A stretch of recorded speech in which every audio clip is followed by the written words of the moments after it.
qual que são as 4 principais, né? Eu vou falar 3, talvez a 4ª já seja uma novidade para muita gente. 4 maneiras que você tem de ganhar as licitações, viver a vida através das licitações, viver de licitação. Eu vou falar quais são e dar as características, né? Principalmente para você entender qual que se adequa aí na sua realidade. A primeira delas, galera, é ser o que a gente chama de o analista. O que é o analista de licitação? O analista nada mais é aquele cara CLT que trabalha dentro do departamento de licitações de alguma empresa. Acredite, tem muitas empresas de todos os tamanhos, pequenas, grandes, médias, que têm um departamento de licitações e que contratam pessoas para fazer isso aí, participar dos pregões, das licitações de modo geral para elas. Umas um departamento mais enxuto, outra com um departamento maior. Inclusive eu estava acompanhando na aula de ontem do Diego, teve alguém no chat perguntou se era normal a pessoa, ela cuida da captação do edital, da participação, da entrega, da nota fiscal, ela cuida de tudo. É normal isso ou não? Depende do combinado, depende do porte da empresa. Mas tem esse departamento, muitas empresas têm, empresas grandes, multinacionais, que vendem no Brasil, trabalham em licitações maiores, é claro, e tem uma equipe grande até às vezes para ficar focada em vendas ao governo. E tem empresas menores também, não tem problema. Então tudo isso eu vou falar para vocês aqui agora. Analista de licitação, essa é o primeiro caminho que você que quer viver de licitação pode se enveredar aí, pode se embrenhar nesse campo e tem mercado para muita gente sim. Outra coisa é o consultor, que é justamente o que nós aqui da Magnas fazemos. Nós aqui da Magnas temos uma empresa e nós não prestamos o nosso serviço, não vendemos o nosso conhecimento apenas para uma empresa, são para várias. Então a gente trabalha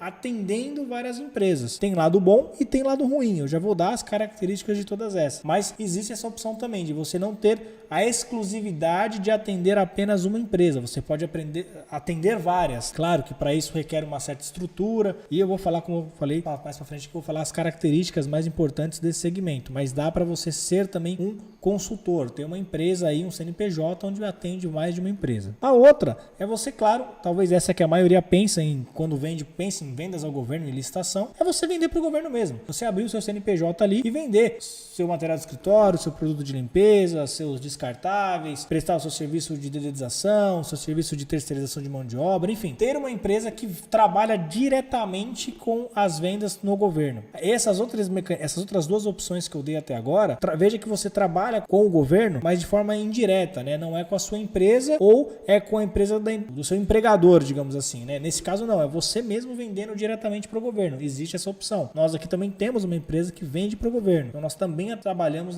nesse segmento. E tem um outro aqui que ele era muito mais frequente há uns anos atrás, mas ainda existe, que é o representante. Esse representante ele é muito mais para processos presenciais, onde precisa fazer um deslocamento. É muito comum ter empresas que tem esse departamento ou que terceiriza. Nós aqui já atuamos muito como representantes, que tinha empresas de determinados estados que iam participar de licitações aqui no estado de São Paulo. Só que eram licitações presenciais, então não compensava para ele deslocar um cara lá do estado que ele tá para cá. Então compensava ele pagar para nós. Claro, nós cobrávamos para isso, tinha o valor do deslocamento e o valor da diária, que era a prestação do serviço, né? O deslocamento em si nada mais é do que um custeio das despesas. Mas fizemos por muito tempo isso. Hoje em dia a gente faz com uma certa restrição, uma porque diminuiu muito as licitações presenciais, mas outra também porque é um dia inteiro praticamente perdido. Não é perdido, mas é um dia que você se dedica exclusivamente para aquela empresa. Porque você vai estar em deslocamento, você vai ter que participar da licitação, tem a volta, e aí você chega cansado, né, pegar a estrada. Então é um dia basicamente exclusivo para atender uma empresa. Mas essa função do representante ainda existe. Se você procurar aí em comunidades ou até mesmo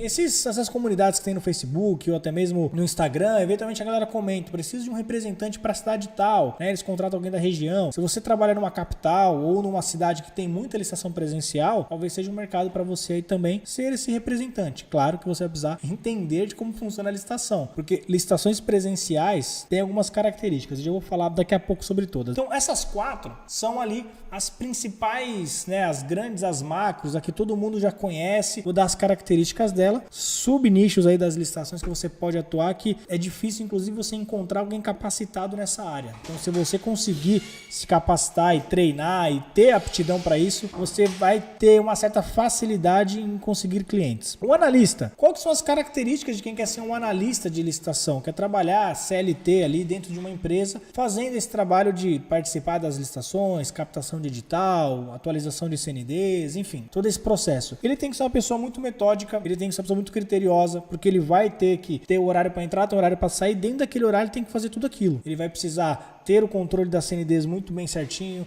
as licitações que estão em andamento, as que vão começar, as que ele tem que cadastrar, a que ele já ganhou, né? Vai depender do ramo de atividades que ele faz dentro daquela empresa, mas ele tem que ser uma pessoa que controla muito bem, uma pessoa organizada. Tem que ser uma pessoa tranquila, galera. É característica de quem trabalha assim, tem que ser uma pessoa tranquila. O que é tranquilo? Por diversas vezes você vai ser pressionado. Vai ter ali uma pessoa querendo que você reduza o preço ou que você negocie com o pregoeiro, o tempo tá acabando e você vai ter que ficar naquela pressão ali do pregoeiro pedindo para você negociar, o seu diretor ali falando se vai dar para reduzir ou não, espera, e você não pode se desesperar. Enquanto isso tem outra licitação rolando, então você tem que ser uma pessoa que consegue aguentar uma certa pressão, porque não é incomum você estar participando de mais de um processo e eventualmente um ou outro dá pau ou tem que resolver alguma coisa na mesma hora. Você tem que se manter calmo. Desesperar não vai resolver. Então, se é uma pessoa que se estressa muito, que trava em momentos assim, talvez não seja o melhor momento para você entrar como um analista, porque você vai sofrer isso durante o seu dia a dia do trabalho ali e você vai ficar estressado, vai acabar atrapalhando até mesmo o andamento da empresa e não vai ser bom para ninguém. Mas é uma característica ali a pessoa ser bem tranquila ou suportar pressão. Outra coisa, né, é saber fazer, como eu falei, mais de uma coisa ao mesmo tempo e, principalmente, ser uma pessoa pontual. Por que pontual, galera? A licitação ela está prevista para começar a tal horário. Ela pode atrasar? Pode, mas ela não começa sem o pregoeiro, mas ela começa sem o fornecedor. Então, se você está atrasado, você pode perder algum prazo ou perder alguma coisa. Tem portais, principalmente, que você tem um prazo de 10, 15 minutos para cadastrar a proposta. Você não tem tanto tempo. Ele avisa, ele dá a publicidade de 8, 10 dias lá, e aí depois ele fala, ó, você vai poder cadastrar a proposta, sei lá, das 8 até as 9. Se você não é um cara pontual, você não vai perder esse prazo, não vai conseguir participar da licitação. Então, isso é uma característica, de um modo geral, que atrai todo mundo que trabalha com licitação. Ser pontual. Prazos são cobrados. E você pode perder milhões porque perdeu um prazo. Isso acontece. Nas licitações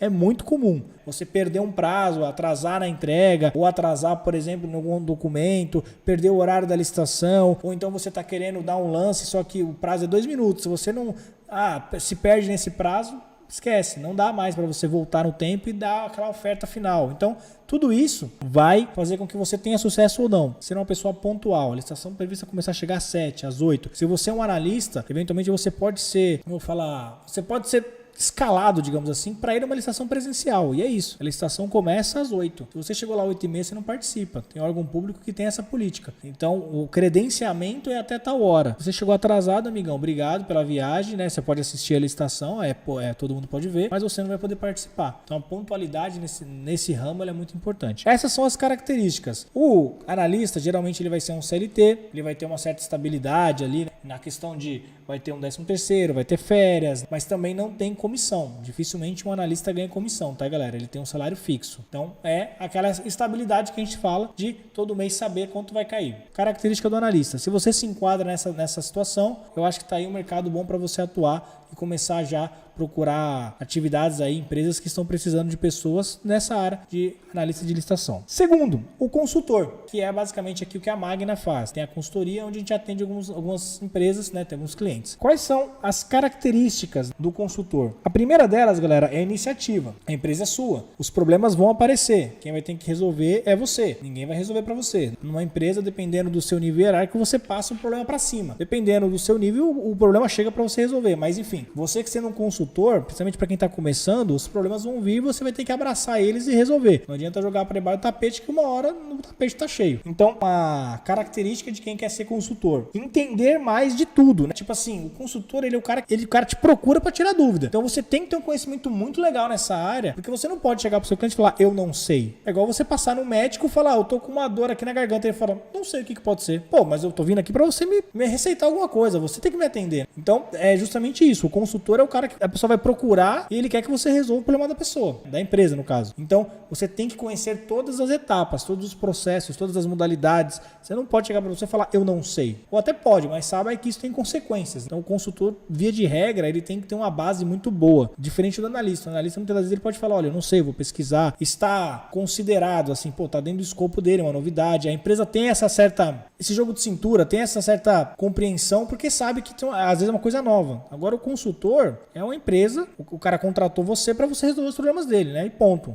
É uma pessoa jurídica separada, os seus problemas são seus, os meus são os meus. Esse é um problema que você vai ter que resolver. Então, via de regra, o consultor precisa mesmo desse conhecimento a mais. Ele precisa também de um conhecimento, ou pelo menos focar em algumas áreas que não estão relacionadas diretamente à licitação. Porque assim como aquele seu cliente que vende para o governo, você também tem um CNPJ. Isso engloba outras coisas, outras atividades que não estão necessariamente relacionadas à licitação. Você vai ter que ter um contas a pagar, um contas a receber, dependendo do tamanho da sua empresa, um certo departamento de RH. Você vai precisar disso. Alguma noção de marketing, como é que você vai ganhar cliente? São coisas que não estão relacionadas diretamente à licitação, mas você vai precisar, porque senão não tem cliente, você não consegue pagar as contas, você não sabe quanto você ganha, quanto você paga, quanto você gasta. Então, você ser um consultor, ter um CNPJ, engloba em você fazer atividades também, principalmente no começo, que não estão diretamente relacionadas à sua atividade fim, que é participar de licitações. Cuidado com isso, galera. Muita gente, na hora de abrir uma empresa, ela não pensa nisso. Às vezes o cara é um ótimo dentista, excelente dentista, só que ele não tem noção nenhuma de empreendedorismo. E aí o atendimento dele é muito bom, mas você vai ver lá, a empresa tem conta para pagar que não consegue, não sabe se tem o que tem para receber, o que tem para pagar, não consegue contratar alguém. Então, são coisas que não estão relacionadas à área dele, à formação dele, que é ser dentista. Só que como o consultório é dele, ele precisa disso. Então, cuidado com isso, tá, galera? E eu sei que muitos têm aquela percepção, não, isso eu vou terceirizar. Tudo bem, se você é uma empresa, uma pessoa que já tem um bom capital, tem condições de bancar isso até a empresa começar a engrenar e você tirar do próprio bolso esse dinheiro para bancar esse salário dessa galera, ótimo. Mas não é a maioria dos casos. A grande maioria você vai ter que fazer no começo. Você não vai ter dinheiro para terceirizar. É aquela história de que quando nada conta, tá? Quando junta alguns amigos para fazer um grupo de pagode, por que o cara faz um grupo de pagode e depois ele vai seguir carreira solo? Porque no começo da banda ele não tinha dinheiro para bancar os músicos. Então vamos fazer um grupo, aí todo mundo toca junto e a gente divide. Chega uma hora que ele fala, beleza, agora eu já tenho condições de contratar a banda, sou eu que canto, obrigado, vocês aqui, tô indo embora. Quem quiser eu contrato como músico agora. E agora a banda chama o meu nome só, né? Enfim, não tô falando que todos fazem isso, tá, galera? Mas é uma analogia para vocês entenderem. Então, no começo, ou você terceiriza ou você mesmo faz. Se você não tem dinheiro, você vai ter que terceirizar. Na verdade, se você não tem dinheiro, você mesmo vai fazer. Se você tem, dá para você terceirizar. Se o analista tem que ser pontual, galera, o consultor, a pontualidade britânica, até coloquei aqui, ó, pontualidade britânica. Por quê? Porque uma coisa é você trabalhar na empresa, você ter uma relação com seus chefes ou com os diretores da empresa e você atrasar numa licitação e ele entender. Atrasou porque você estava na empresa fazendo alguma coisa e ele sabe, pô, realmente, ele estava aqui na empresa, atrasou, por isso que ele não chegou a tempo. Uma coisa, como eu estava explicando, galera, é você ser um empregado e você atrasar. Outra coisa é você ser um consultor, uma pessoa contratada à parte e faltar, né? Não participar da licitação porque você atrasou. O impacto é muito maior. Aquela compaixão, aquela benevolência que o chefe teria do funcionário, ele não vai ter com o terceirizado. Eu te contrato, eu te pago para isso. Lá na empresa, ele vai ter esse bom senso e entender que às vezes você atrasou por uma própria atividade da empresa. Agora, você como consultor, você não pode falar, eu estava participando de um pregão para outro cliente. Você fala, então fique com ele que eu estou indo embora. Então, a pontualidade para o consultor ela é 10 vezes maior. Inclusive, contando um caso rápido aqui, galera, quando eu participo de licitação presencial, se alguém aqui já me encontrou em alguma sabe, eu me programo para chegar na licitação 1 hora antes. Então, se a licitação está prevista para começar às 8, eu me programo para chegar na cidade às 7. E muitas das vezes eu chego até um pouco antes. Por quê? Eu quero chegar, eu quero estacionar o carro, eu quero ver onde é a licitação, confirmar, é aqui mesmo, é nesse endereço, tá bom. Tô indo tomar um café então. Aí eu acho uma padaria na cidade e tomo um café. É o que eu faço. Por quê? Eu não quero correr o risco de chegar no meio da estrada, meu pneu furar. Porque eu sei que meu pneu furou. Mas o meu cliente, ele não tá nem aí se meu pneu furou ou não. Eu te paguei para ir, pô. Ou no mínimo, eu vou perder a viagem. Que ele vai falar assim, já que você não participou, eu não vou pagar seu deslocamento. Não participou, e aí eu fiquei com esse prejuízo. Então, eu me programo para chegar com 1 hora de antecedência. Inclusive, se você for fazer isso, eu aconselho que você faça o mesmo. Não prometer mundos e fundos. Isso aqui é uma experiência que a própria Magna já passou, tá, galera? A gente, em dado momento, no começo da consultoria, a gente tinha um plano que era tudo ilimitado. É ilimitado o número de participações, é ilimitado o número de recursos, de impugnação. prometemos o mundo. Pô, aí chegou um cliente que usava tudo isso e aí a gente não tinha como negar. Então, não prometa mundos e fundos. Prometa aquilo que você entrega, aquilo que você consegue cumprir. Não prometa algo que você não vai conseguir só para fechar negócio. Isso vai dar problema. Isso vai dar problema porque você vai prometer algo que daqui a pouco ou você está pagando para trabalhar ou você está deixando o seu cliente satisfeito porque você prometeu aquilo e não está cumprindo. Então, não prometa mundos e fundos. Características básicas aí do consultor.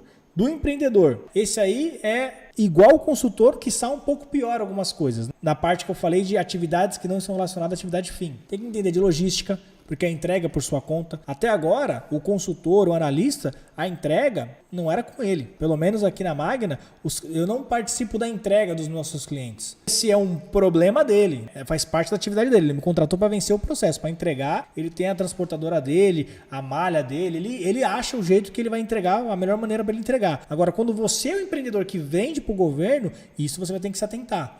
Então, eu vou precisar me preocupar com a logística. Custo, por quanto eu compro, por quanto eu vendo, qual que é a minha margem de lucro, quanto que eu pago de imposto, o que é custo, o que é despesa, né? Então tudo isso você vai ter que saber fazer para poder ter um preço legal, para ter uma marca legal, para conseguir vencer uma licitação, saber disso aí. Ser bom de negócio, eu costumo dizer aqui de modo geral que sempre quando você tem um comércio, você não ganha na venda. Você ganha é na compra. Se você fez uma boa compra, você vai conseguir vender aquilo com uma margem legal. Agora, se você comprou errado, amigo, pagou caro, vai ficar empacado, não vai vender ou você vai pagar para trabalhar. O cara que tem um comércio aí, se tiver alguém que tiver comércio, pode falar se eu estou falando alguma besteira ou não, mas você ganha geralmente é na compra, não é na venda. Porque para você vender alguma coisa, tem que em algum momento comprar ou fazer. Mas se você faz, você compra insumos, compra matéria-prima. Então você sempre ganha na compra, fazendo um bom negócio comprando. E aí você vai ter um preço competitivo e vai conseguir vender fácil aquilo. No governo, ainda mais. Ser organizado com processos. Você vai entender que quem vende para o governo vai ter várias atas, chega um pedido, aquele já entregou, esse aqui já entregou, mas não pagou, esse já pagou, esse está faltando uma declaração, aquele pediu uma amostra. Então você vai ter que ter tudo isso bem controlado para você saber quais são os processos que estão chegando, quais estão saindo, quais falta receber. Tudo isso vai ter parte de quem vende para o governo.